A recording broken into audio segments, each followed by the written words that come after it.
Welcome to today's presentation of the LaRouche Organization's Manhattan Project Town Meeting for Saturday, October 8th.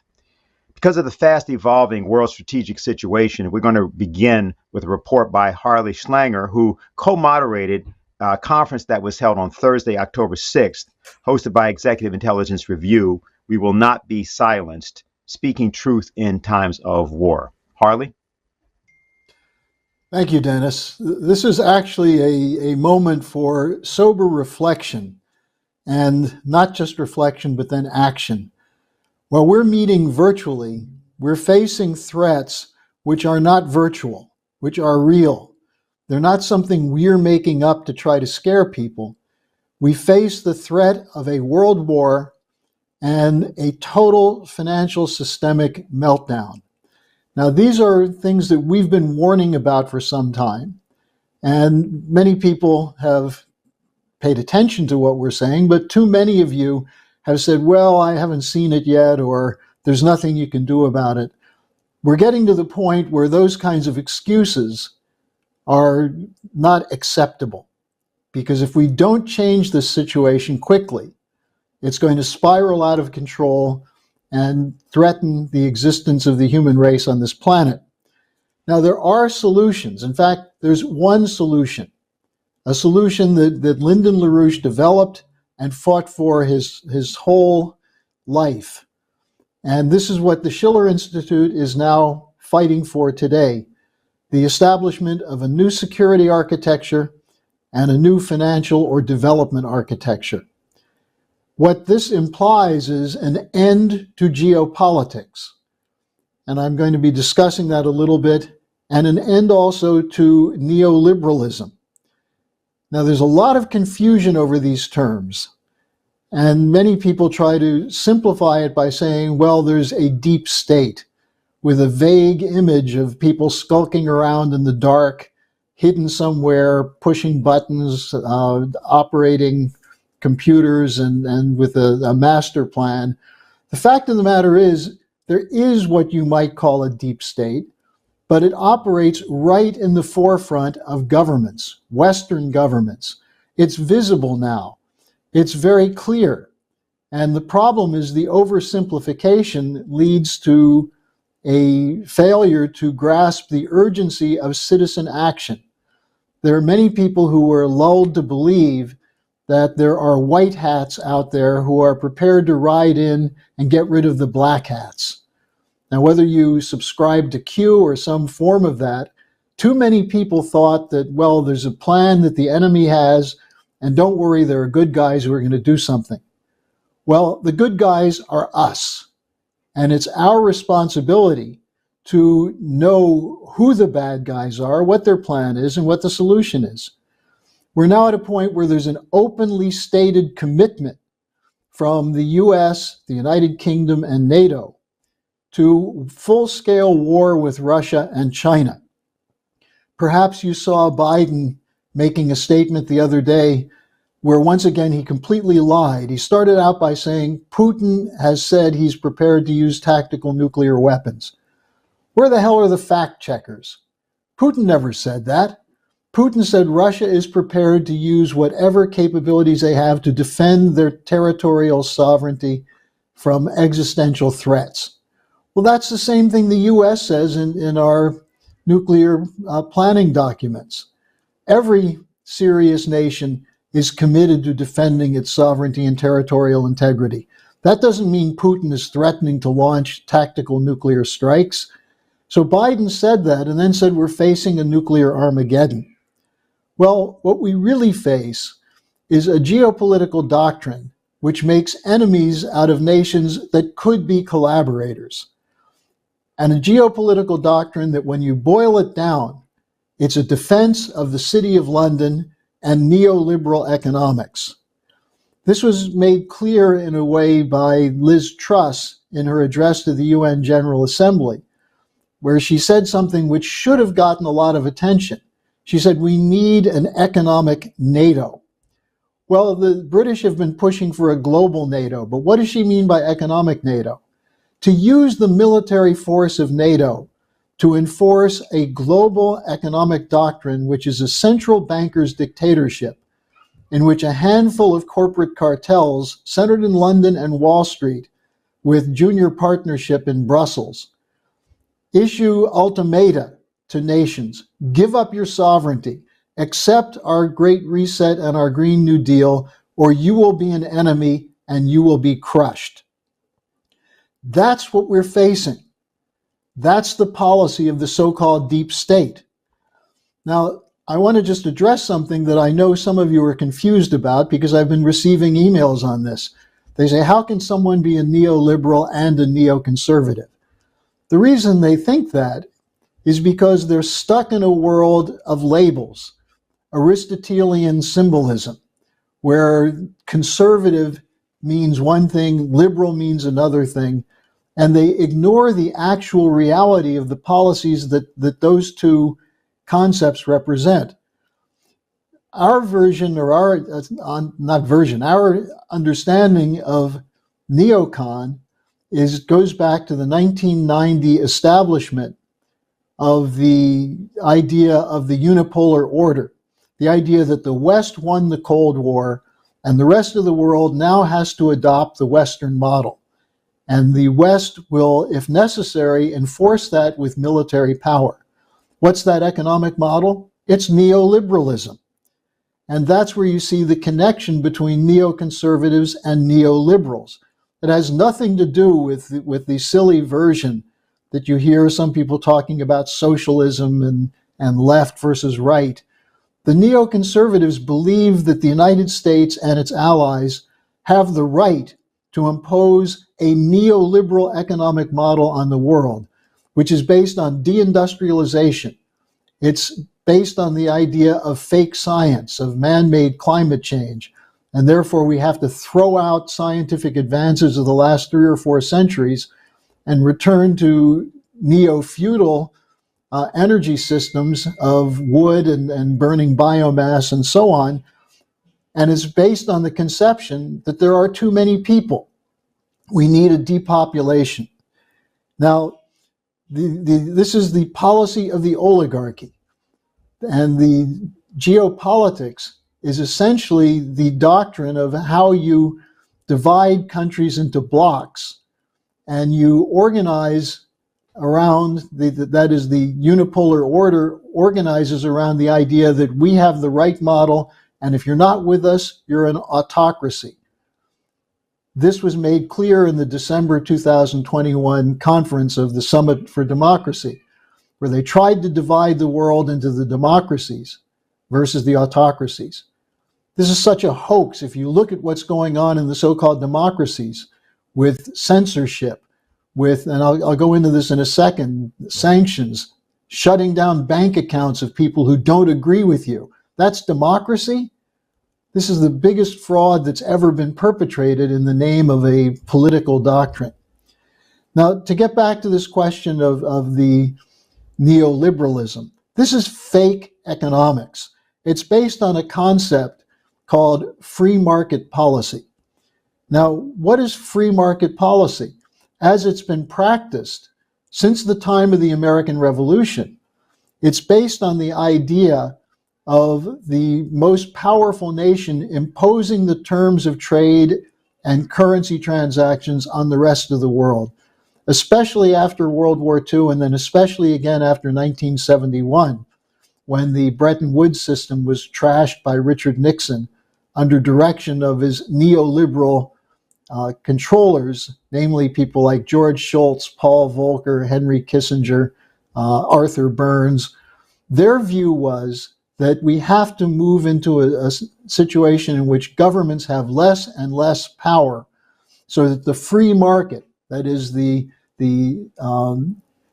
market which exists outside of government, can determine policy. Now, this never ever existed. By free market, they essentially created a situation where cartels can dominate. When you don't regulate currency and credit, when you don't have, when you have privatization, so that all power is in the hands of private interests, the largest private interests will dominate. This is called corporatism. a fancy name for fascism, where corporations determine and dictate government policy. Now, many people say, well, government's inherently no good. Well, it depends on whose hands the government is in. If the government is in the hands of corporate cartels, then it's going to be a dictatorship. But you're going to be told, oh, you have the freedom to do whatever you want. This is a free market. Well, how is the price of gold set? How is the price of oil set? Is it really set by supply and demand? Have we really seen such a shrinkage of supply of oil that prices went through the roof? No, these are manipulated, and they're manipulated by the same financial interests that are using high interest rates now supposedly to fight inflation, which was caused by their low interest rates to bail out their failed corporations. So it's essential that people get a grip on real economics and realize that the terms that they generally traffic in, namely liberal, conservative, right-wing, left-wing, this is nonsense.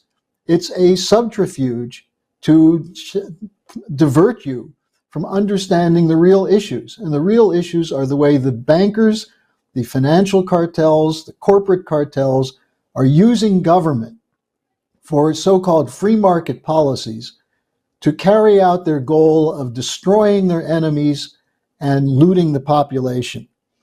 Now, the question of the free market, let me just go one step further here, when you eliminate government regulation, and look, some regulations are terrible, that's obvious, but there are regulations like Glass-Steagall, banking regulation, which was absolutely essential to deal with the problem that led to the Great Depression of 1929 to the mid-30s.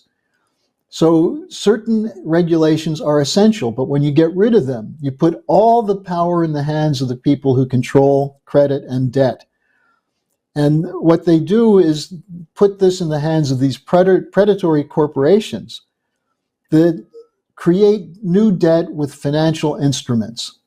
These financial instruments then are protected by central banks when the financial instruments collapse because there's nothing behind them in this new free market system. There's nothing backing them up that's real.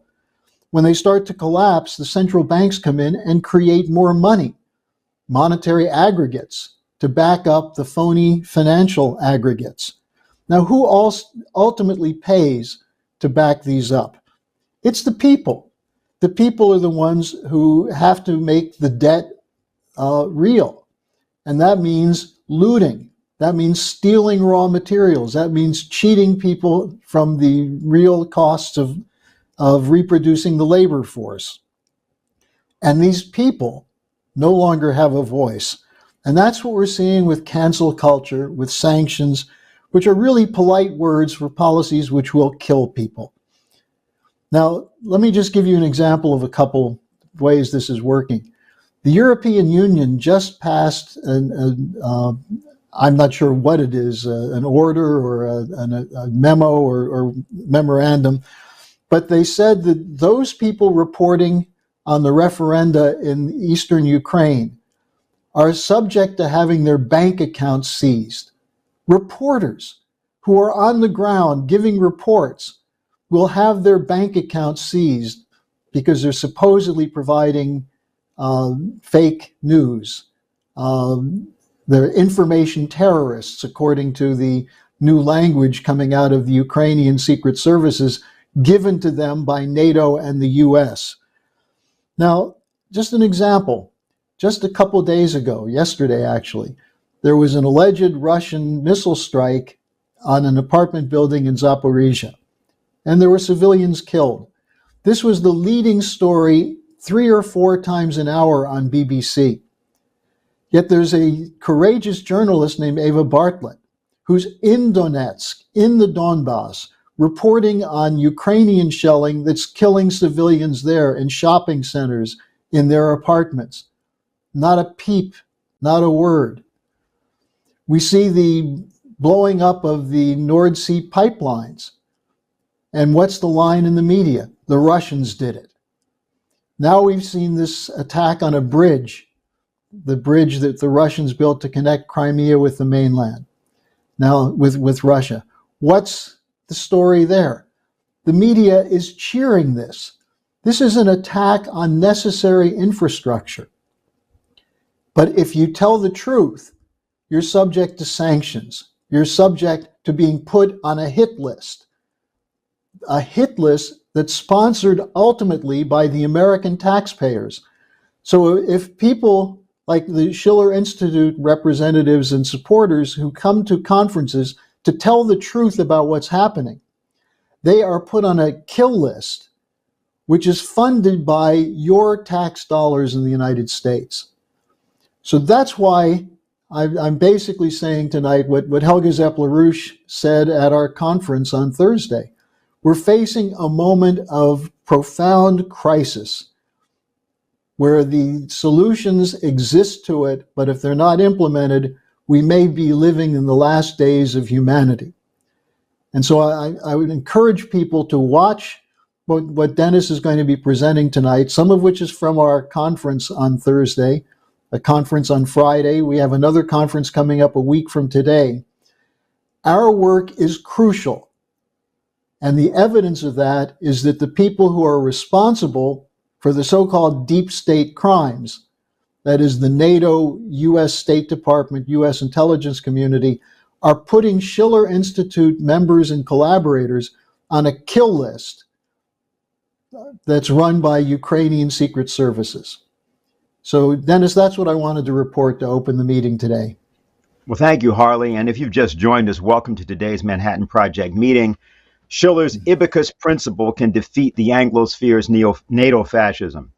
Now, many people have questions, but what we're going to do is we're going to ask all of you to help us not only get your questions answered, but help us get many others to also have their questions answered. Now, the way we're going to do that is, Harley, could you tell people about your daily report and how they can get it? Well, people can go to the LaRoucheOrganization.com, and you'll see, usually my report is on the front page, but if it's not, there's a little button there that says Harley's Updates. Every weekday morning, I do a 10 to 12 minute update, which covers events of the last 24 hours and often includes historic references to give people a sense of depth, so that instead of being suckered into these identity politics and nominalism, they actually have an ability to get the ideas in some depth. And I also point where you can go to get more in terms of the access to what we put up on the Schiller Institute site and the LaRouche Organization site. So it's at the LaRoucheOrganization.com. It's Harley's Updates, and I hope people will take advantage of it, because this is exactly what we need to orient the movement that's growing. And I should say, Dennis, that we're seeing a growth of in the response to what we're saying and doing in terms of direct connection to our website, but then also the mobilizations going on around the world, large demonstrations. We're going to see, I think, an explosion as the weather gets colder in Europe. And so we need people not just out there in anger, but people who know what to do. Yeah, you of course, are available, have been doing a lot of radio, also internet, webcasts and stuff like that. Is there anything that people should know about how to get in touch with you if they have some idea about that, or somebody wants to interview you? Sure. I mean, people can write to me directly at my personal email address, and I'm sure many of you have already been in touch with me because I have lots of emails coming in.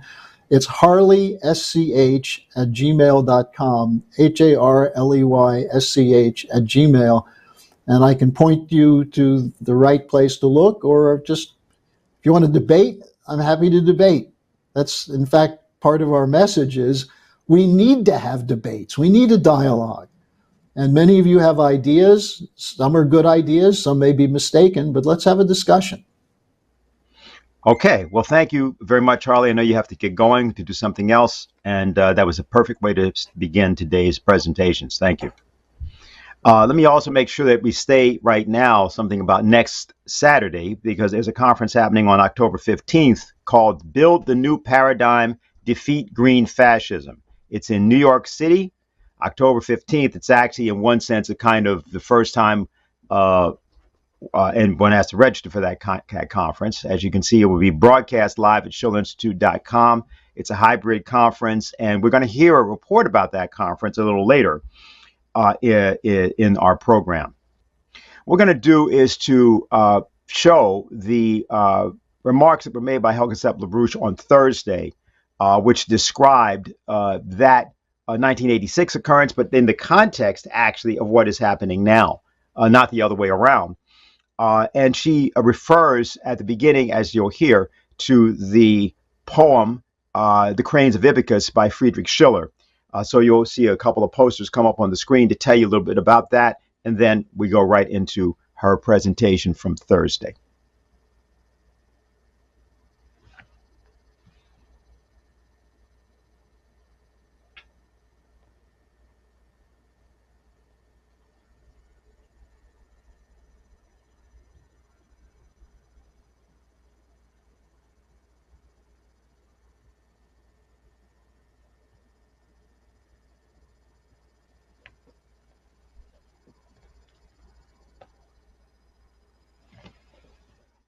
Yes, hello, thank you. Well, I had the good prescience when we moved in Leesburg into a new farmhouse that I insisted that it should be called Ibycus and Ibycus Farm. And this is a reference to the poem by Friedrich Schiller, The Cranes of Ibycus, which I can only advise people to read because it is a poem which reminds people that there is a higher force of justice, sometimes called nemesis, sometimes called natural law. And I believe that the Ibycus principle is operating and eventually will bring the culprits to justice. Now, given the fact that today is this memorable, not so nice, but memorable day of the 36th anniversary of the raid, I just want to recall it because, you know, when you wake up 6:45 in the morning by the deafening noise of a helicopter flying around your bedroom window, because that's what happened. And then we naturally jumped out of the bed and looked what was going on. And we discovered very quickly that there were these 400 FBI agents, armored vehicles, and, you know, police, dogs, armed people, 400 people. This was clearly designed to cause us to react in any way, to then have a pretext to, you know, to get rid of us. Now we were able to stop that by, you know, on the one side calling up the White House. There was clearly an intervention from higher people than those who had ordered this this FBI raid, which stopped it. So we managed not to be killed at this moment. But this was a really profound experience, and I must say that ever since my naive belief in democracy and the rule-based order, if I ever had such a belief, such a naive belief, was somewhat shattered. Because what was the crime? My husband, Lyndon LaRouche, you know, he was the most law-abiding, peaceful, loving, creative person you can imagine. And what was his crime? He reacted to the middle-range missile crisis at the beginning of the 80s, which was the period when you had in Europe hundreds of thousands of people in the street because you had the Pershing II and the SS-20 directed against each other with only a few minutes, 5, 6, 7 minutes launch time, a flight time, and all these missile systems were all the time launch on warning. Helmut Schmidt at that time was absolutely convinced that we were on the verge of World War III, and all the people in the streets as well. So my husband had designed something which is up to the present day the most advanced design for a new international security architecture, which was basically a proposal to the Soviet Union that the United States and the Soviets together would work on new technologies based on new physical principles, which would be implemented together and make these nuclear weapons together obsolete. This was a very, very far-sighted proposal to overcome the blocks. We were in back-channel discussions with the Soviets for 1 full year. So it was a very serious proposition, and President Reagan on the 23rd of March declared it to be the official US policy. When the Soviets rejected it because, the Olgakov faction in the Soviet Union had completely different plans, then all hell broke loose because, the relevant neocons in the Reagan administration also went into a rampage. And that was the crime, that my husband had proposed something which would have completely changed the geopolitical blocks of the post-war period. And, he predicted in 84, when it was clear that the Soviets rejected this proposal, he predicted that the Soviet Union would collapse in 5 years if they would stick to their policies. So that was the background of this raid, because, the idea that you would dare to have an idea to change the established geopolitical order, was just too much. And, then my husband had proposed another thing. This was a prognosis in 71, when Nixon went to the floating exchange rates by dismantling the old Bretton Woods system. He had predicted at that time that if one would continue on this monetarist track, it would necessarily come to a new depression, a new fascism, and a new danger of a world war. And that's exactly where we are today.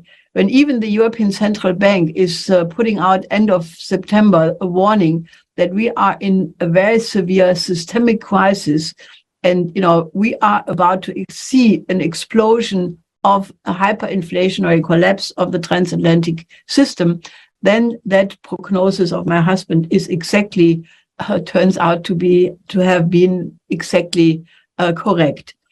Now, the parallel to today, and the reason why it was important to remember the raid, because this raid and the subsequent prosecution of my husband, which Ramsey Clark correctly called the worst one in the history of the United States, is to the present day the reason why his name, the name of the LaRouche movement, is being slandered, and many people are supposed to be scared away from looking at the solutions, which would be, the way how to come out of this crisis.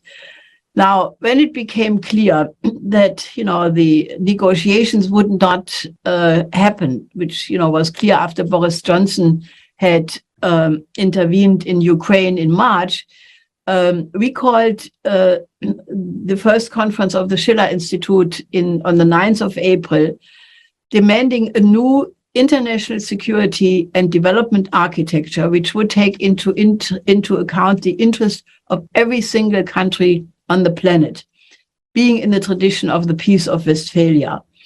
And we assembled speakers. We had conferences in May, in June, July, August, and September.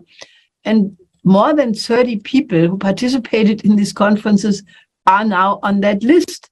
Now, all we demanded was that, if you continue with the present geopolitical confrontation, with the idea that, there must be a victory on the battlefield, more and more heavy weapons, ruin Russia. Just a few days ago, the Russian ambassador in the United States, Antonov, warned, that this basically means that the US is becoming a war party and that this will have the most serious consequences. This is going to be the danger of World War III. And we were mobilizing against that by putting forward a solution which basically would solve all these problems, to have a new security architecture which would include Russia and China, to have an economic cooperation along the lines of the Belt and Road Initiative, the Eurasian Land Bridge, which was our proposal in 91. And it would also help the Ukraine, which right now is, even before the war started, in a terrible economic crisis. So all our proposals are really solution-oriented, and they still are absolutely what needs to be put on the table. Now, what Colonel Black was referring to pertains to that, because the sabotage of the Nord Stream pipelines, where, now we have a lot of experts speaking out. We will hear from one of them in this show. All basically say, that if you look at the cui bono, the motive, the capacity, the opportunity, all that speaks for either United States or a country under the umbrella of the United States, like the British or the Poles or, some other NATO countries, but that it is almost impossible for Russia to have done it because, as Colonel Bosshardt, who will speak shortly, points to that, if Russia would have been able to do the sabotage in an area which is 100% controlled by NATO, it would mean a capacity of seabed warfare superiority, which would completely, shake up the entire assumptions about the so-called weak and outdated and old-fashioned Russian army defeated in Ukraine, in the east of Ukraine. It's really food for thought. So having mentioned all of these things, I think that we have reached a point where, the truth about the sabotage of Nord Stream 2 must be found.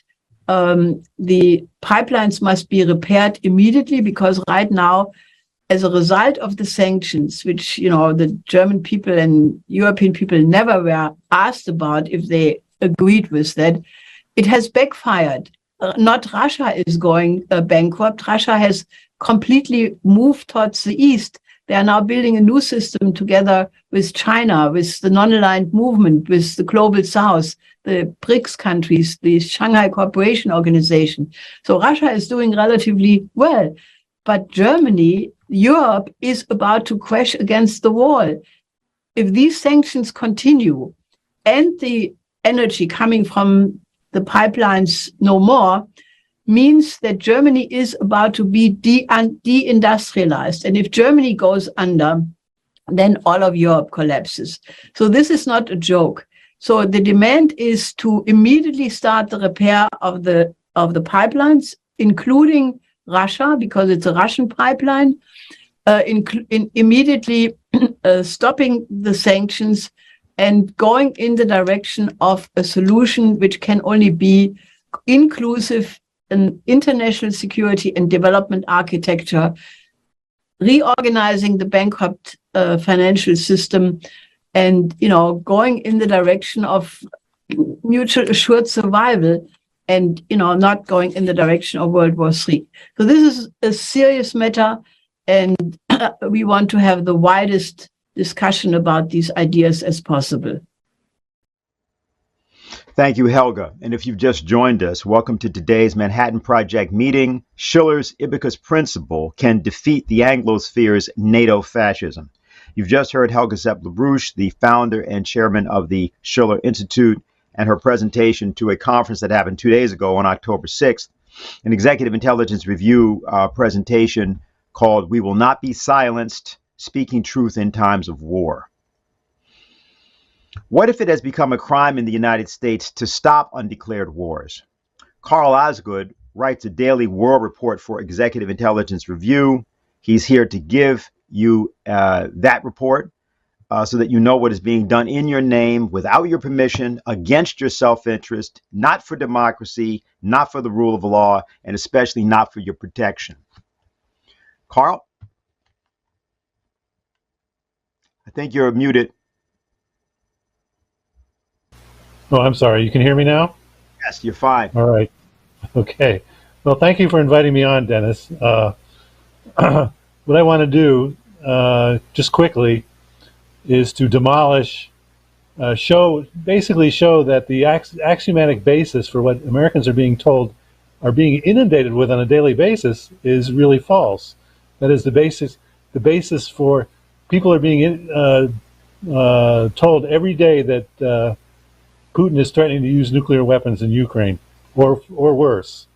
The fact is, I mean, these axiomatic basis for this is that the war in Ukraine is Putin's war. It's unprovoked, and it's going badly for Putin. Therefore, he's getting desperate. This is really all nonsense, and this is what people should think about when they hear the daily news reports saying that, that Putin is about to use nuclear weapons in Ukraine, that he sabotaged this or that, even though it's really against the Russian interest for Russia to sabotage, for example, the Nord Stream pipeline. I want to focus on two sets of remarks that were made on Thursday, and then the Russian response to those remarks.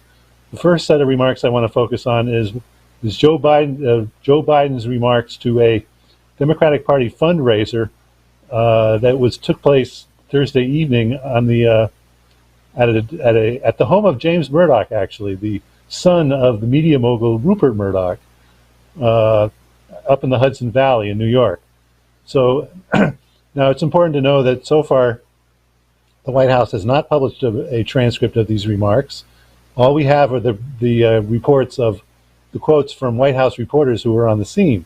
So this is, according to the Reuters report, what Biden said was, after he departed from his standard fundraising remarks, he said, "For the first time since the Cuban Missile Crisis, we have a direct threat to the use of nuclear weapons, if in fact things continue down the path that they've been going. We have not been faced with the prospect of Armageddon since Kennedy and the Cuban Missile Crisis." One might think at that point that he's actually suddenly seen the light. But then he goes on. He said, Putin is not joking when he talks about the potential use of new tactical nuclear weapons or biological or chemical weapons, because his military is, you might say, significantly underperforming.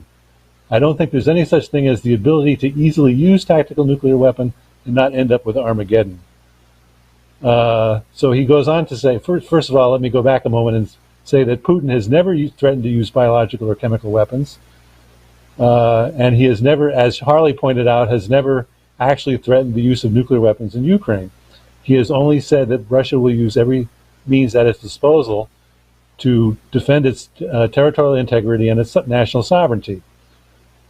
But you don't hear this from the American political leadership, from the generals, so-called ex-generals who are so-called military experts quoted who appear on CNN or NBC or any of these other TV networks all the time. You won't hear that. So what Biden goes on to say is that he and U.S. officials are searching for a diplomatic off-ramp. We're trying to figure out what is Putin's off-ramp. Where does he find a way out? Where does he find himself in a position he does not only lose face, but lose significant power in Russia? Again, this is based on the same set of false axioms. The Russians, and Putin has said this many times, the foreign minister Sergei Lavrov has said this many times, other Russian diplomats have said this, that the Russians have always been open to negotiation and discussion. It is in fact the U.S. NATO side which has cut off communication. Again, you're not going to hear retired General David Petraeus or any of these other military experts actually say that, point that out. But Biden's rant was actually, he followed by only a few hours an earlier rant by the president of Ukraine, Volodymyr Zelensky, who said earlier, this was an address to to a think tank in Sydney, Australia called the Lowy Institute. He said he believes, or as is reported again, but this is reported by Interfax Ukraine, so Ukrainian news service, they say that Zelensky believes that NATO should make it impossible for Russia to use nuclear weapons. He said preemptive strikes are needed so that they know what awaits them if they use nuclear weapons, not the other way around, waiting for Russia's nuclear strikes and then saying, oh, you've done that, then get this. NATO, he said, should reconsider how it uses its pressure. Now, of course, the Russians took this to mean that what Zelensky was demanding was preemptive nuclear strikes on Russia, which should obviously be by NATO and the U.S., because who else would have nuclear weapons who could do that? So in response to this, the Kremlin spokesman, Dmitry Peskov, told Sputnik News that Zelensky's statements about preventive nuclear strikes against Russia cannot be ignored by the international community, since they are nothing short of a call to start a world war, which will entail catastrophic repercussions. Peskov placed responsibility for this directly on the US and the UK, who, he said, de facto direct Kiev, manage its activities, and talk about their intentions to defend Ukraine to the bitter end. Therefore, they are responsible and should be held accountable for this person's actions and statements and this regime. Maria Zakharova, the spokeswoman for the Russian Foreign Ministry, said, "Every single person on this planet should realize that Zelensky, a puppet and an unstable character who has been pumped up with weapons, has turned into a monster who could be used to destroy the planet." But within hours, maybe even quicker than that, there was already backpedaling from both Washington and Kiev about the respective remarks of Biden and Zelensky. Zelensky himself was on BBC yesterday claiming that he was actually talking about sanctions. Now, if you listen to the quotes I read, he didn't say anything about sanctions there. The world can implement the sanctions package in such cases and do everything to make the Russians leave the Zaporozhye nuclear power plant, he said. Zelensky said his earlier remarks had been mistranslated, and Russia allegedly started to use his statement in a way that's useful for them and began to retranslate it in other directions. In the context of threats involving the use of nuclear weapons, he said, "This is dangerous to even speak about it."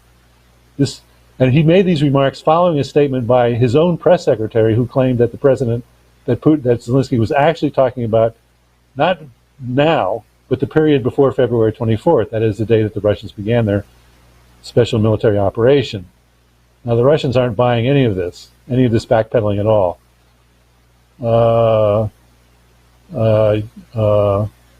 Zakharova said that Moscow wants to hear the assessments of Zelensky's mindless call to carry out a preemptive nuclear strike on Russia from Western capitals, that is, Paris, Washington, Brussels, and so on.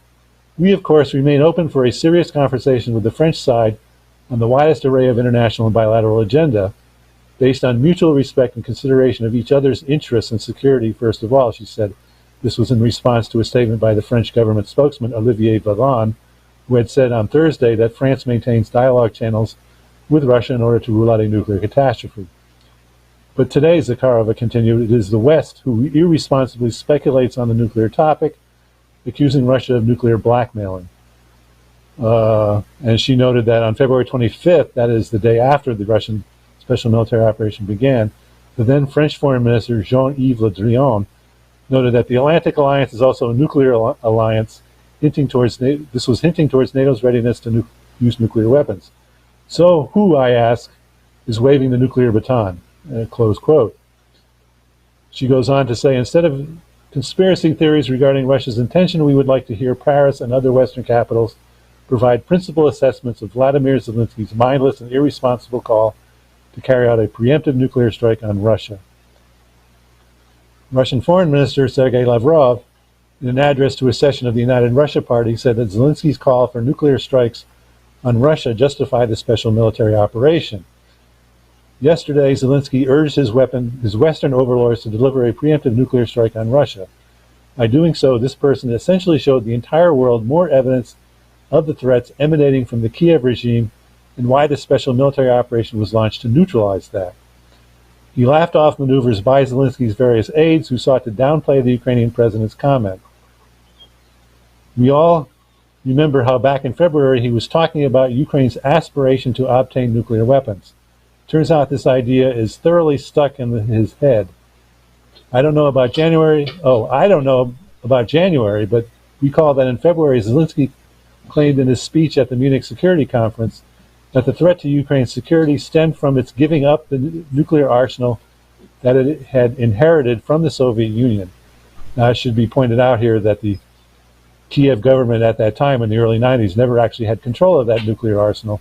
It was always under the control of the Russian strategic missile forces.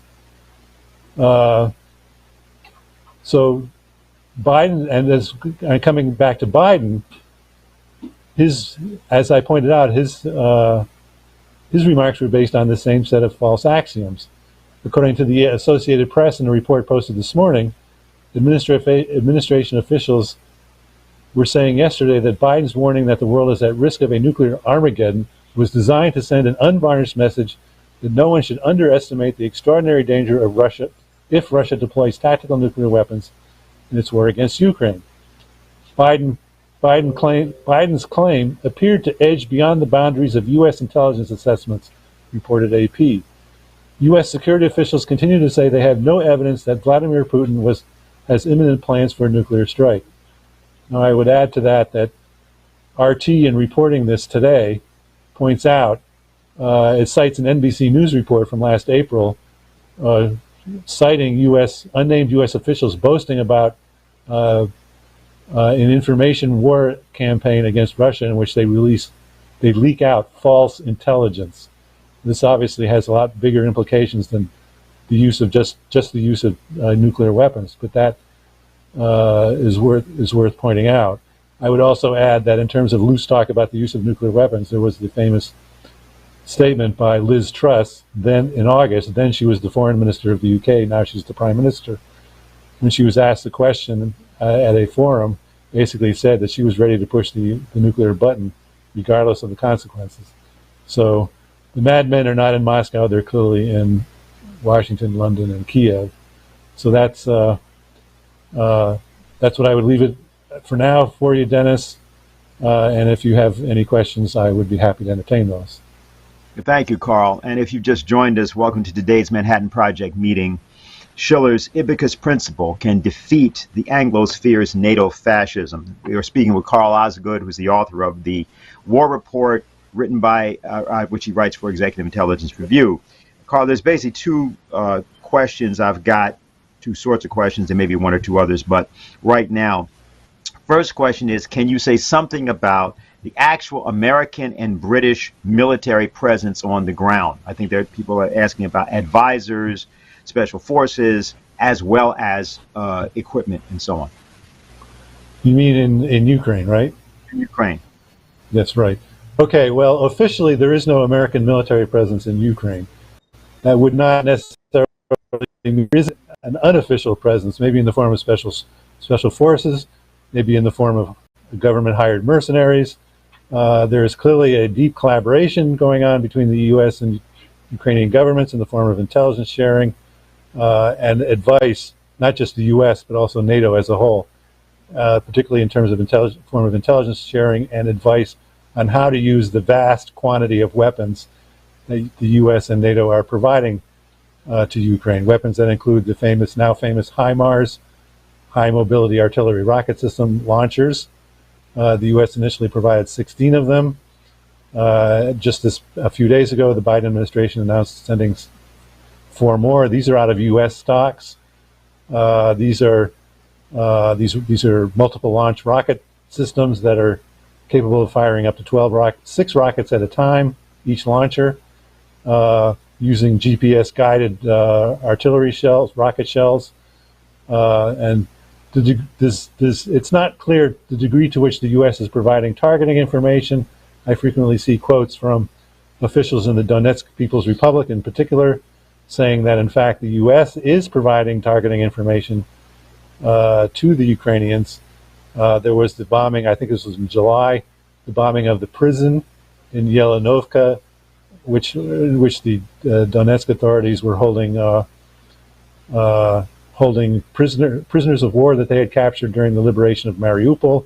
Most of these prisoners were members of the Azov, the famous or infamous neo-Nazi Azov battalion, and about 140 of them were killed in the strike. That was a precise strike, precise enough that you could say that probably was fired from a HIMARS launcher.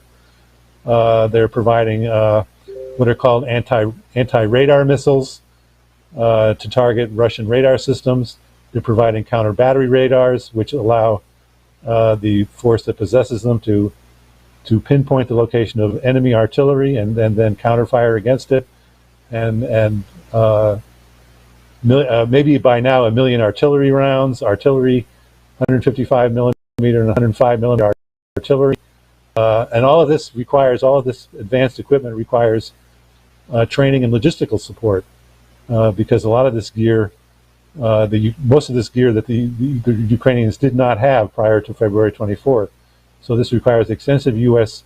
and NATO support in order for them to use this equipment.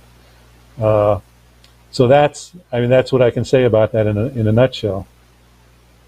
Okay. The second question is, when is the last time that the United States actually declared war on another country? And since these wars have not been declared, are they in fact illegal? So that's what basically people are asking. Well, that's a question to fully answer would require a whole book length. But in short, the last time the U.S. Congress actually declared war, as provided for in the U.S. Constitution, was on December 8, 1941, after the Japanese attack on Pearl Harbor.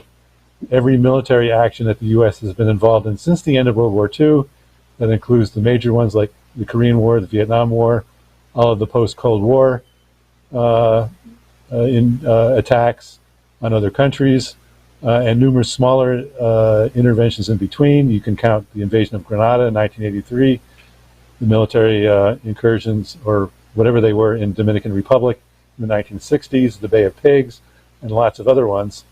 None of these were actually constitutionally declared wars by the U.S. Some of them, there were congressional resolutions that were passed. The most famous one being the Gulf of Tonkin resolution in 1964, in which it later emerged that the information that the Johnson administration provided to Congress, on which it based that resolution, none of it was true, because the lie that it was based on was that there was Vietnamese torpedo boats attacked 2 U.S. destroyers in the Gulf of Tonkin. And it later emerged that maybe what the radar men on the destroyers actually saw were not torpedo boats, but ocean waves. And there is declassified documentation that demonstrates that. And then there was the resolution that provided the basis for the Iraq War in 2003. As we all know, I think the basis for that resolution, again, were all lies, that Saddam Hussein had weapons of mass destruction. So I think if you put all of this together in detail, you will find that not a single U.S. I think you would come to the conclusion that not a single U.S. military intervention since the end of World War II has been constitutional. Therefore, they've been illegal. And I'm sure that there are scholars who have been looking at this question who provide you much more detailed answers than that. But that's, from my years of study, that's the conclusion I come to. Area question is this, Carl. What about the claims, or the issue is, there have been claims by Russia and China about the existence of biological weapons labs in Ukraine run by the United States and by NATO. Is there a danger that the recent references to biological and chemical, as well as nuclear weapons, possibly being used by Putin, mean that we may see something happen in that direction, not necessarily from Russia, but in the vicinity of those plants? Well, on the nuclear, I don't know if on the nuclear question, I think the incessant propaganda against Putin on this is actually a preparation, psychological preparation of the population for the use of nuclear weapons by NATO. Now, how exactly that would unfold, I can't predict, but I think that's really what's going on here. As far as the biological labs, there's a lot of questions hanging over why did the Russians and the Chinese have both counted 336, I think is the number, U.S. biological labs around Eurasia, Southwest Asia, and in Africa. Now, some of them, maybe there's some work going on in some of these labs which is benign, actually concerned about disease control, but the Russian documentation coming out of the labs in Ukraine shows that they are fooling around with diseases that are not endemic to Ukraine. What does that have to do with the public health of Ukrainians? And that there is there's a lot of, I would just say that there's a lot of questions hanging over these operations which are not fully answered, and which should be put to the U.S. administration and the Defense Department about them. Okay, well, thank you very much, Carl. And as everybody was listening, this is Carl Osgood, who writes the war report for Executive Intelligence Review. He's just reviewed the war in Ukraine and elsewhere. We thank him very much for that. What we're going to do now is to actually pick up on what Carl just went through by showing people something that many have seen, which is the video done by Colonel Richard Black, which I believe is somewhere around over 500,000 views at the Schiller site and related sites. It's going to be introduced, however, with a short introduction, by Ray McGovern, former Central Intelligence Agency analyst for 27 years, and importantly, in relationship to what Carl just said, the founder of what was called Veterans Intelligence Professionals for Sanity. Ray McGovern and others formed that organization prior to the 2003 Second Iraq War because they were convinced that there were no weapons of mass destruction in Iraq. They were also correct. And so what we're doing here is it's a brief reference to Ray's discussion this past Thursday about media and a certain warning that he gave to the American people, followed by Colonel Black's presentation. The media is the problem. And let me just close with, I just would say again that I compliment Helga and everybody else for trying to get through, to trying to make it possible for people to learn the truth, okay? When you learn the truth, then you can keep your freedom. I'm going to close with what I think represents the situation now in the United States and in England and elsewhere with respect to trying to learn the truth. I'm quoting from Will Rogers, an old humorist a century ago, and he said this. Pay attention, it's very brief. The problem ain't what people know. The problem is what people do know that ain't so. That's the problem. I think most of you are familiar with me by now. I'm Senator Dick Black of Virginia, and I'm a retired colonel. I fought in Vietnam in very, very bloody combat. I was wounded in Vietnam, and then later I was a JAG officer. Finally, served in the Pentagon, where I advised the Senate Armed Services Committee. I testified before Congress, and had my division prepare the executive orders that went to the President of the United States. So I have a background. I'm a patriot. I've risked my life hundreds of times for the country, but I am very concerned about the direction of American foreign policy. What I want to talk to you about this morning is something that was very dramatic that just recently occurred, and that was the explosive detonations that destroyed the Nord Stream 1 and 2. There are only a few nations that have the means of carrying out a military strike of this technical complexity. Now, I was a career prosecutor, and so I looked at these things from the eyes of a prosecutor. You look at motive, means, and opportunity. So you said, well, who had the means to destroy the pipeline? Now, the Ukraine does not have the means of doing it on their own, not unless somebody walked them through it. So I think you can write out the Ukraine. Now, who had motive? You have to find somebody who's got the motive. Certainly, there were nations that did have the motive. Poland, for example, might be one. But there was no nation that had a clearer motive to destroy the pipelines than the United States. only the United States had the means, the motive, and the opportunity to destroy this vital infrastructure. President Biden publicly declared his intention to destroy Nord Stream 2 back on February 7th. He was speaking at a joint news conference with German Chancellor Olaf Scholz, and Biden said, and I quote, "If Russia invades again, there will no longer be a Nord Stream 2. We will bring an end to it." Now, the reporter was a little bit startled by this revelation, and she asked incredulously, she said, "But how will you do that exactly, since the project is in Germany's control?" And Biden responded, "I promise you, we will be able to do it."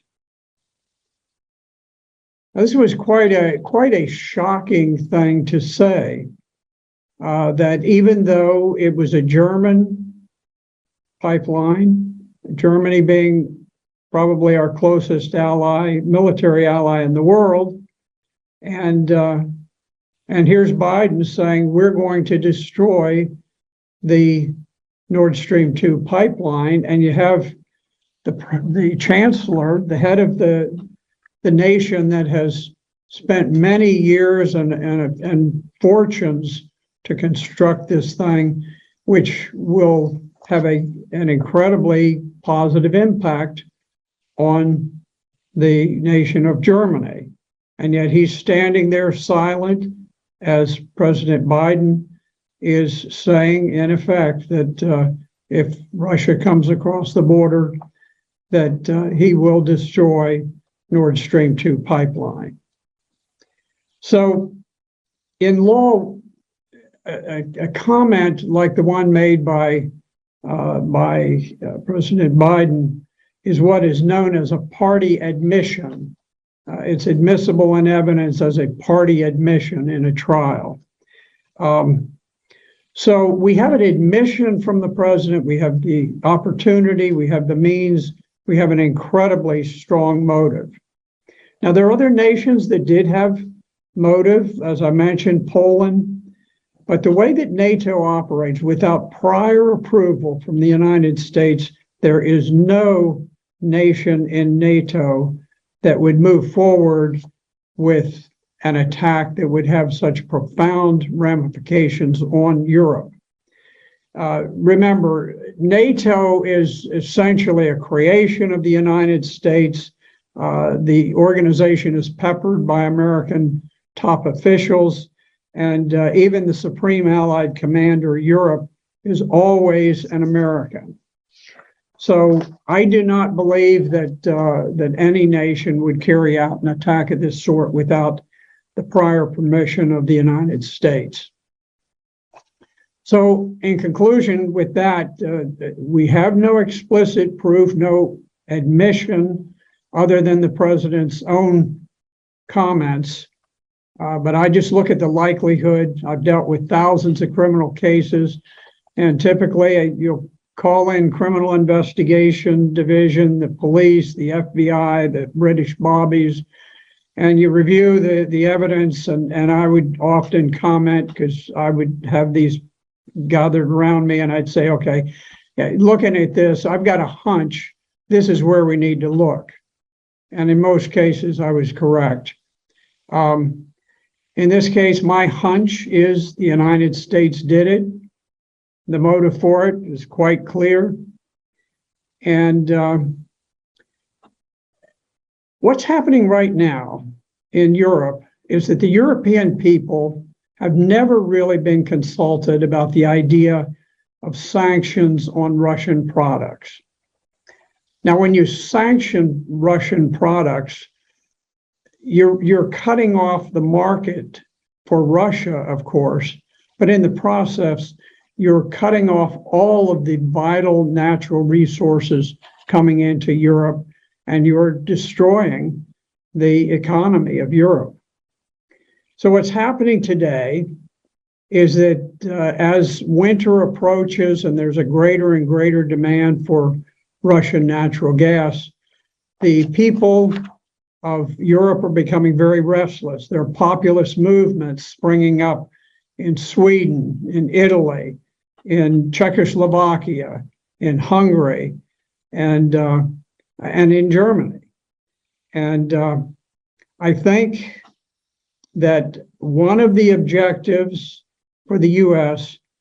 was that these protest movements are placing greater and greater pressure on the countries of Europe to back off from the sanctions. And I think quite logically, it may have been one U.S. objective to say, let's just destroy the pipelines, and that way the European people can rant and rave as long as they want. But if they say turn on the pipeline and restore the gas, it can't be done. And so it takes some of the steam out of the protest movements. Now, anybody who thinks the CIA would not do something of this nature simply does not understand the CIA. They don't function in the best interest of the American people. Their aim is to serve the boys from Davos, as I call them, groups like the World Economic Forum and all the other globalist organizations that are linked together and have enormous profits at stake in these wars.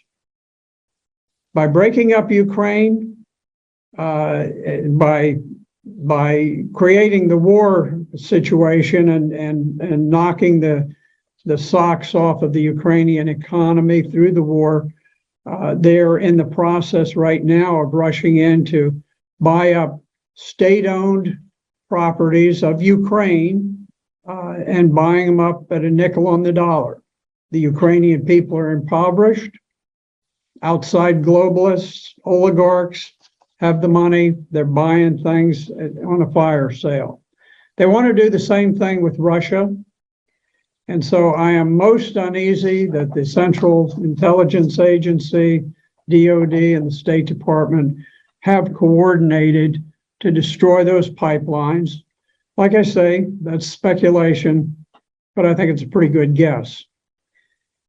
As winter approaches, the people of Europe are beginning to wake up. And I hope that they realize they've been taken on a wild venture that is not only murderous for the Ukrainian and the Russian people, but it's suicidal for at least the economy of Europe. And I hope that the American people will also begin to recognize that, like so many of these military endeavors, this was a setup from the beginning. Yes, the Russians did attack, but the war had been planned for many years, and it had been going on 7 years before the Russians ever crossed the border. So I think there's going to be a lot of news that will come out of Europe over the winter, and I hope perhaps the Europeans will wake up and say, we're finished with this. We don't need war. We're risking a nuclear war, and it is time to restore some sanity in Europe. Thank you very much. That was Colonel Richard Black. He's spoken on our platform many times. Former head of the U.S. Army's Criminal Law Division at the Pentagon, former Virginia State Senator, and he was introduced by Ray McGovern, former senior analyst with the U.S. Central Intelligence Agency and a founding member of the Veterans Intelligence for Sanity. Now, Colonel Black mentioned the emergence of protest movements in various countries in Europe, and it's the case that there is a general unrest that's actually spreading throughout the Anglosphere. Next week, there's going to be a conference on October 15th, it's called Build the New Paradigm, Defeat Green Fascism. It's going to be a live conference in New York City. And to tell us about that is the chief organizer of that conference, which is Daniel Burke. Is he with us?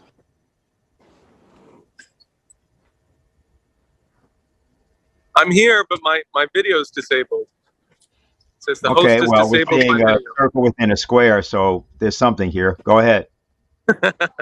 Okay, well, if Jose can figure out my video, that'd be great, because it says the host is disabled it. Because I could show you that we are out in front of Columbia University at these august gates with some very provocative material here from the Diane Sayre for U.S. Senate campaign. Why is Schumer supporting Nazis in Ukraine?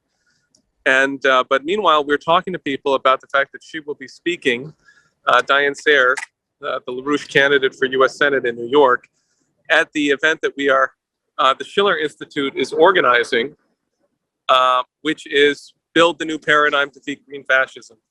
This is the first in-person event that we've done in several years, and I really encourage anyone who's in the New York City area to make sure they can get there, because we have some really, fascinating speakers, including Dr. Will Happer of Princeton, who has a very clear presentation on the nature of man-made CO2 and how it is not causing any kind of a climate catastrophe.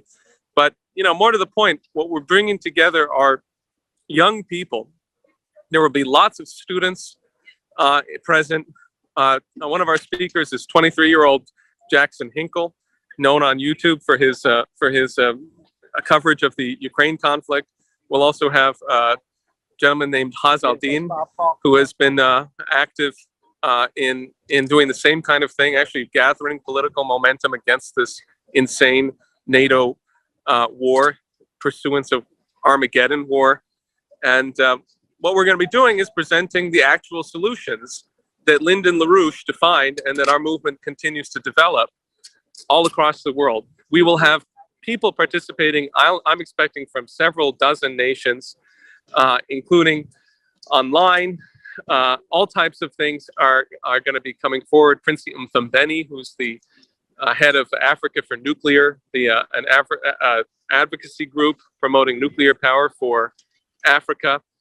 But we'll have people from Yemen, from Haiti, from Mexico, from China, from a number of other different countries who will be presenting, as well as members of the new LaRouche youth movement who will be speaking in person on the intention to build a youth movement to create new leadership to challenge this collapsing empire and bring about the new paradigm.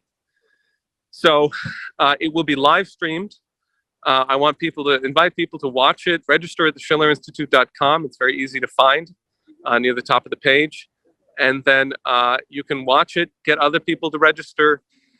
Fascinating things happening, like a Ugandan group of Ugandan students who are petroleum engineers are going to be joining to discuss the opposition to and their support for the East African pipeline that is now proposed and being opposed by the European Union.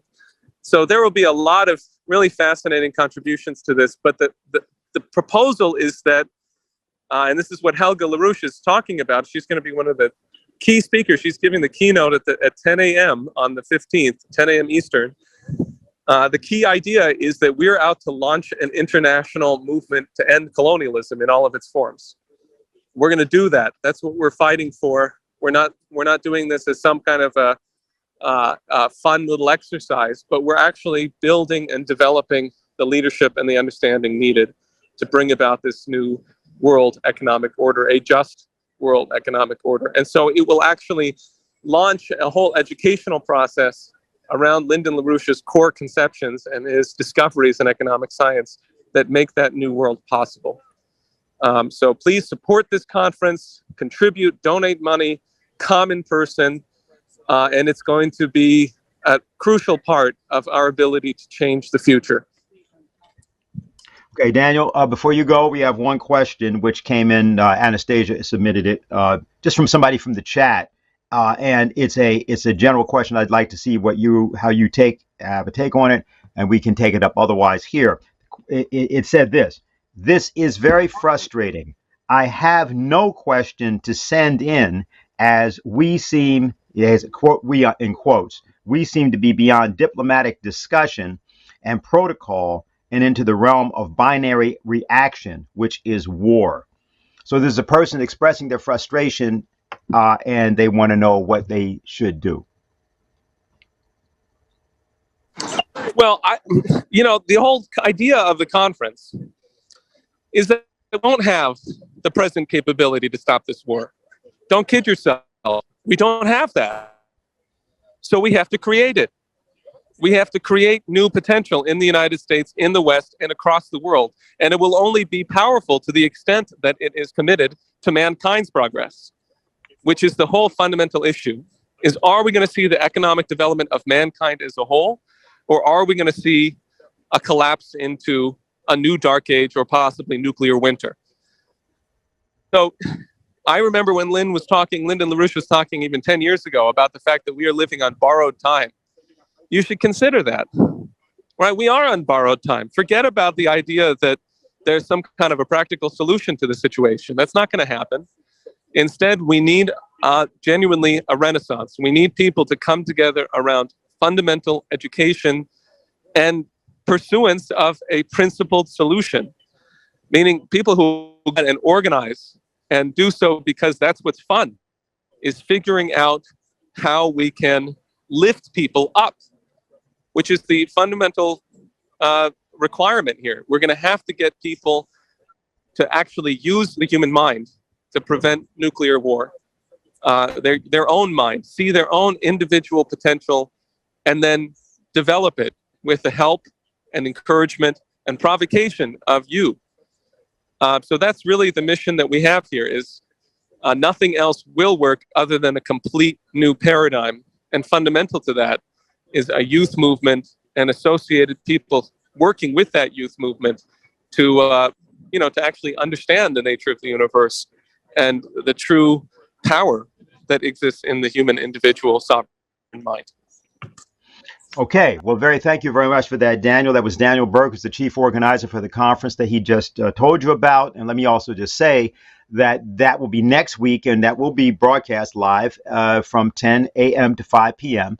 And we invite everybody that's watching here to organize for that conference next week, especially if you've been in the process, as you probably have, of helping us on this issue of the kill list and all the other things. I think you have a very clear idea that you need not merely an anti-war movement, but a pro-development movement, something that has the notion of creating, as was said, a cultural renaissance, an intellectual renaissance that actually provides solutions. All right, we're going to go back to, we're in the middle of actually a process of dialogue. We're not going back to anything. We're going forward. We want to reference a particular exchange that happened at the Thursday conference, which occurred between Helga, Zepp, LaRouche, and Ray McGovern. Ray was stationed in Germany for a period of time. Of course, he speaks Russian fluently. He's very familiar with the characteristics of the Cold War and the differences and the greater level of danger that we now find ourselves in. So there was a very specific issue that he chose to address and that Helga responded to.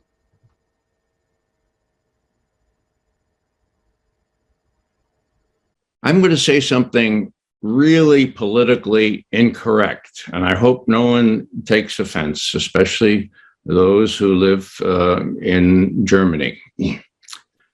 But Germany is the key now. We've heard about the sabotage.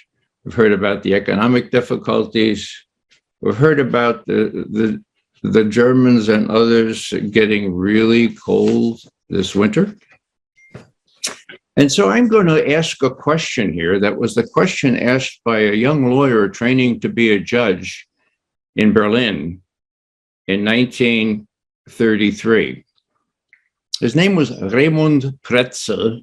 He went by the pen name later of Sebastian Hafner. And if you get a hold of his book, it's a diary. It was found by his son after Raimund died. It's called Defying Hitler. And I'm going to read a little bit of excerpt from this because these record what Raimund Pretzel, the young lawyer studying to be a judge in Berlin in 1933, recorded at the time. And the question, of course, is whether Chancellor Scholz and Foreign Minister Baerbock are any different from the kinds of Germans we observed, more appropriately, that Raimund Pretzel observed in 1933. What Principle wrote is this, I will quote in English. The sequence of events in 1933 is wholly within the natural order of psychology, and it helps to explain the inexplicable. The only thing that's missing is what in animals is called breeding. This is a solid inner kernel that cannot be shaken by external pressures and forces. It's something noble and steely, a reserve, a pride, principle, and dignity to be drawn on in the hour of trial. It is missing in us Germans. As a nation, we are soft, unreliable, without backbone. This was shown in March 1933. At the moment of truth, when other nations rise spontaneously to the occasion, the Germans collectively and limply collapsed. They yielded and capitulated and suffered a nervous breakdown. The result of this millionfold nervous breakdown is the unified nation, so to speak, ready for anything, that today, 1933, that today is the nightmare of the rest of the world. The question is, in my view, 77 years after World War II, have the Germans changed? I have been expecting them to change for decades now, in vain. Now, the gauntlet has been thrown down. Will the Germans accept what the US and UK are asking them to do? And the pipeline sabotage, of course, is key to all this and an incredibly important new element. I want to thank you, Ray, that you said what you just did, namely that the key is Germany right now. And that happens to be what I also think. I mean, the problem is obviously that we are still an occupied country, that we have no sovereignty. I think that when Brzezinski several decades ago said that all of Europe is just a colony, he was unfortunately right. I remember that I think it was de Villepin, if I'm not mistaken, the French foreign minister at the time, called in all the French ambassadors from all over the world to discuss this outrageous statement. But, you know, nothing has changed to the better. So, you know, one of the speechwriters of President Trump, I think his name is Beatty, just a couple of days ago said in a interview that, you know, the behavior of the Europeans at this point in respect to Russia doing what is demanded from them, from the United States and Great Britain in particular, means they're just behaving like despicable vessels. And, you know, I must say, you know, I personally think this present government we have is the worst we ever had in the entire post-war period. I mean, they are bungling, they are incompetent, they are so ideologically motivated that they are about to crash the German economy against the wall. That Scholz, the chancellor, was standing on February 7th in this press conference in the White House on the side of Biden when Biden said, you know, that they will end the Nord Stream 2. And then when a reporter asked, you know, but this is a German project, how do you want to do it? Biden just declared, we will end it. And Scholz didn't say a mumbling word. I mean, what a chancellor is that? When he came into office, he swore an oath that he would work for the good of the German people and protect them from damage. He has done nothing of that sort. So I think, you know, we are really reaching a critical point because, you know, if people understand what is happening, you know, there are some ulterior motives in this whole thing. And I think my late husband always would point to that, it's not even the US government or the British government. These are, replaceable, expendable figures, as you can now see by this unfortunate woman, Liz Truss, who was talking about, oh, sure, pushing the nuclear button is one of the tasks of the prime minister, and I'm quite prepared to do it. This woman is now practically out and discredited after a few weeks only. So it's not the governments. What Lyndon LaRouche always pointed to is the fact that there is behind the scenes an oligarchy, Venetian-based, or in the tradition of the Venetian Empire, the British Empire, an oligarchy, which nowadays is a financial oligarchy, who are the ones who are making these decisions. And from these layers came the order to ruin Russia, and Baerbock repeated it many times that she wants to ruin Russia. But now it turns out that they also want to ruin Europe. They want to ruin Germany. And, I can tell you the situation here in Germany is extremely dramatic, because if this is not changed in the short term, meaning to repair the Nord Stream 2, which probably will take several months, I would assume, and, make an agreement with Russia to, make sure that there is some replacement in some form. You can always redirect pipelines somehow. You can make it LNG. I don't have the technical solution right now, but get an agreement, stop the sanctions, get back to the negotiation table. And if that is not done, Germany will explode in the next weeks. Because, if you are for example, the several CEOs from the chemical industry and other energy-intensive energies just came out and said that the existence of Germany as an industrial state is at stake. Now, that means thousands and hundreds of thousands of job losses, bankruptcies of SMEs, small and medium industries, and social chaos. So I can only say, Ray McGovern, I agree with you, and I have some plans with you for Germany to save it. So I want to invite you to be one of the people who help me. Now, the question is, why is it that Europe is colonized, and who did it? Well, if you talk to people in many countries of Europe, matter of fact, if you talk to people in many countries of South America, talk to many people in the countries of Africa, they will always say the United States. It's obvious the United States says this. It's interesting to look at some of the formulations, therefore, coming out of Russia, which talk about the Anglo-Saxons. They also talk about something different, which is they talk about Great Britain and the United States.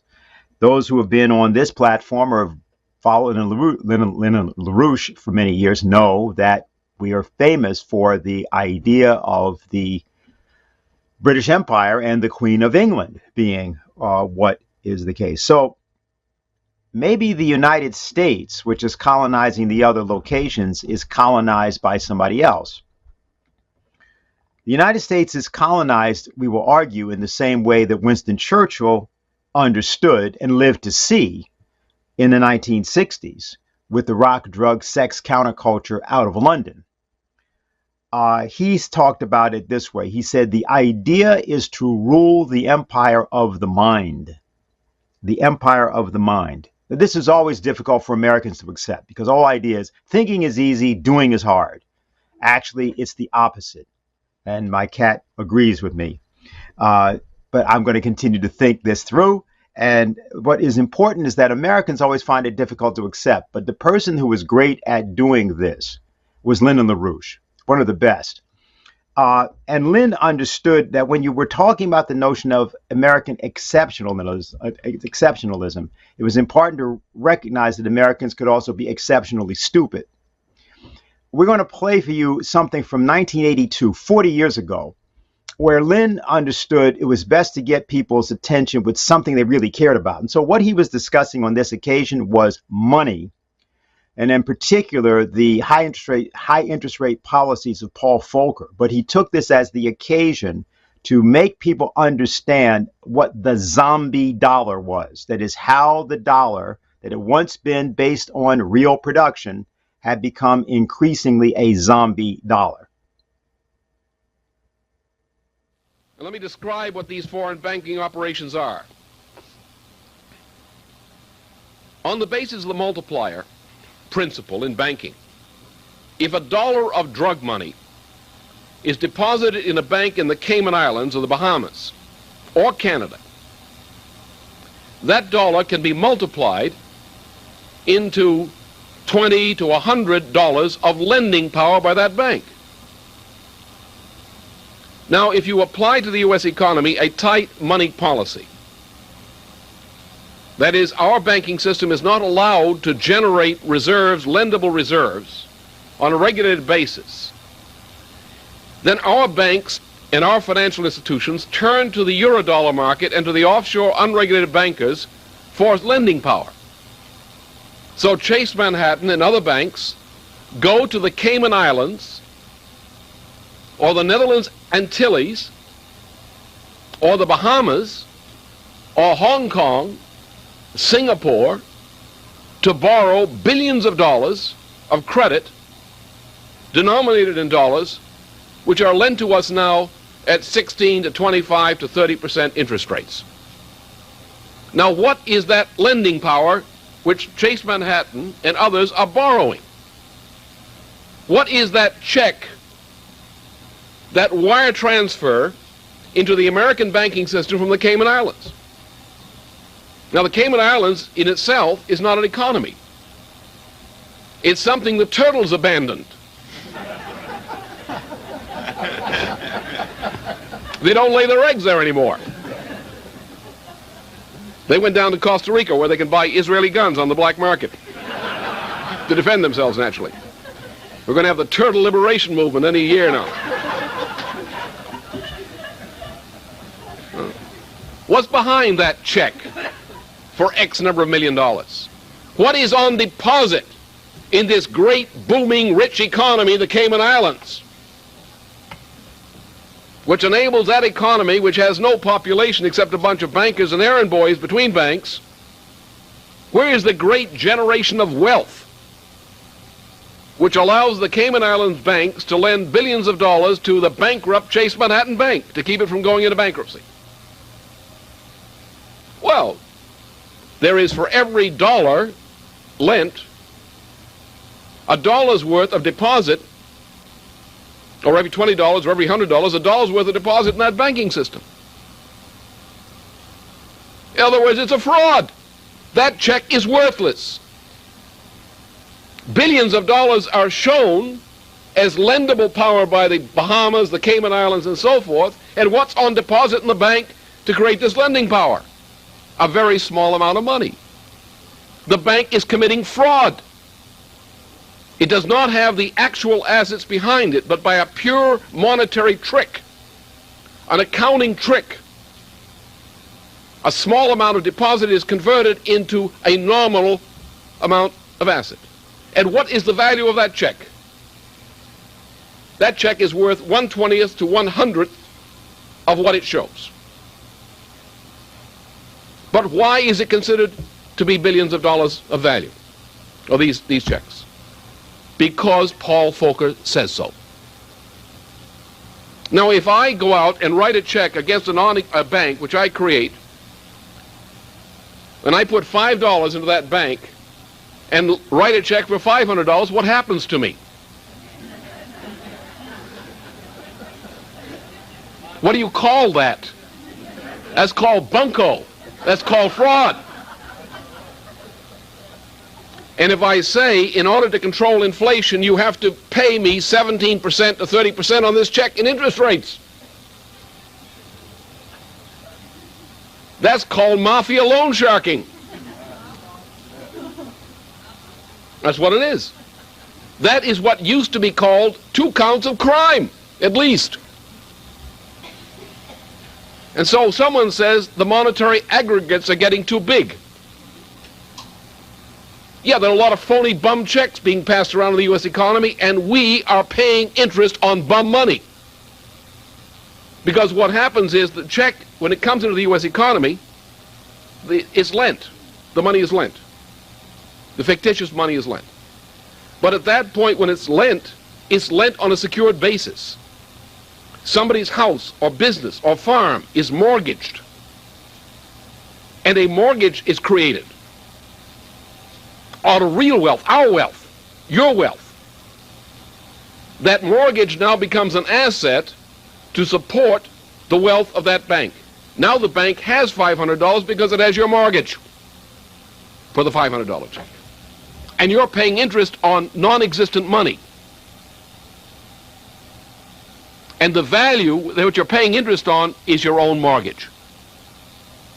That is, you have lent your house to the bank, for which the bank pays no interest. The bank pays you back in the form of a loan a fraction of the value of that house, and you pay 25 to 30% interest on it. What is that? It's a swindle. Now, what do we say of people who do that sort of, who engage and take loans on that basis? These are called suckers.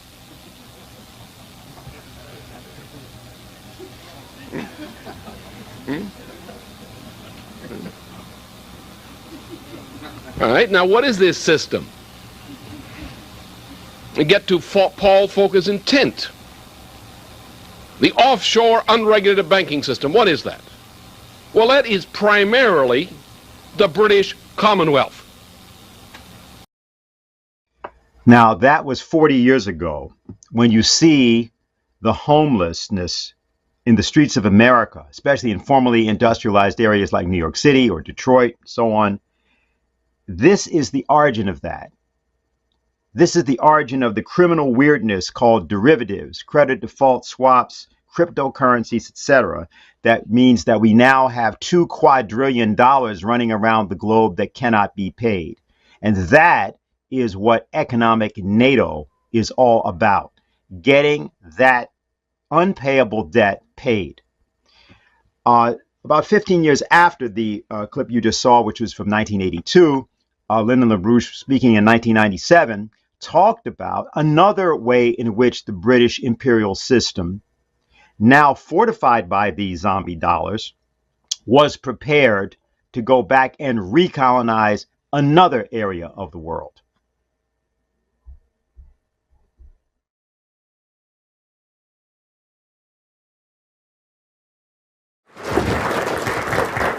What I shall do today is present the evolution of the policy which is presented to us by the coming visit of the President of China.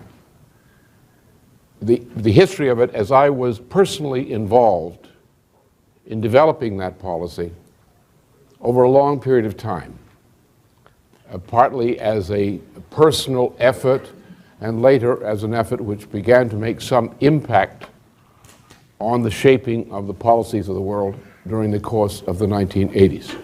The intent of London, the intent of the British Commonwealth, is to do to China what they did to the Soviet Union. That's their policy. Above all, they do not wish to allow the United States to enter into a partnership with China, which is an alliance, in effect, among two nations seeking to find global stability and global economic growth. And thus China is besieged and threatened on every border. That's changing. What's happened in Taiwan recently with George Soros and company collapsing the Taiwanese economy as he participated in collapsing the Southeast Asia economies has had a political effect in Taiwan. But from every part of Asia, we can trace British intelligence operations, supported in part by some scoundrels from the United States, such as George Bush and his brother Prescott, which are attacking China, trying to destroy it. You have a pro-British faction in Japan, which wants to make trouble. You have in the Congress, members of the Congress who never had a passport before the end of the Congress. And they're now trying to make foreign policy. Most of them don't even know where countries outside the United States are. But they have strong opinions on the subject. Their ignorance strengthens their opinion. There's instability in Central Asia. It's a cockpit of trouble. There are threats to China from all around it. launched largely by British intelligence and by the British Commonwealth operations. So China's a besieged nation. So when you talk about how China is really the problem, not Russia, or Russia is really the problem, not China, or that the United States finds itself challenged by the two aggressor nations, Russia and China, it'd be a better idea to check the stupid meter in the Congress of the United States or in the other institutions of the United States and recognize that something much different is going on. It is for this reason the colonization of America by the empire, the British Empire of the mind, that the world is careening into thermonuclear war. This, however, does not absolve Americans from responsibility for what they have been doing, including in all of these illegal wars. It is our job as citizens, if we are free citizens, to wake up and do what has to be done to reverse these circumstances, especially when our fellow citizens are placed on kill lists by proxy intelligence agencies actually fronting for operations that have been very familiar in American life for 3.5 decades, as we showed in the beginning of this program. So it's up to you. As you have heard, there's a lot of activity that the LaRouche organization or the Schiller Institute or co-thinkers and people who simply are collaborators who are not even members are now engaged in. And many, many good people from all over the world have decided that they're going to step forward and they're going to actually challenge what people think are insurmountable forces, because there's something deeper that one has to understand about this moment that we find ourselves in history. There's a poem that people, I think, are generally familiar with, or some people used to be quite familiar with, by John Donne, No Man is an Island. And he says, no man is an island entire of itself. Every man is a piece of the continent, a part of the main. If a clod be washed away by the sea, Europe is the less, as well as if a promontory were, as well as if a manor of thy friends or of thine own were.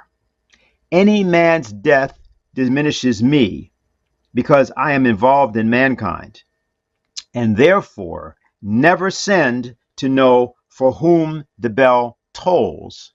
It tolls for thee. Those of us that understand that to be the necessary nature of the divine nature of human beings, that we are one species, we are different people, know that that is what defines what we must do, including speaking truth in times of war. So that concludes our webcast for today. And we, of course, invite people to participate in those activities, especially the conference for October 15th that we have already been advertising. And we'll see you, hopefully, at that conference next week.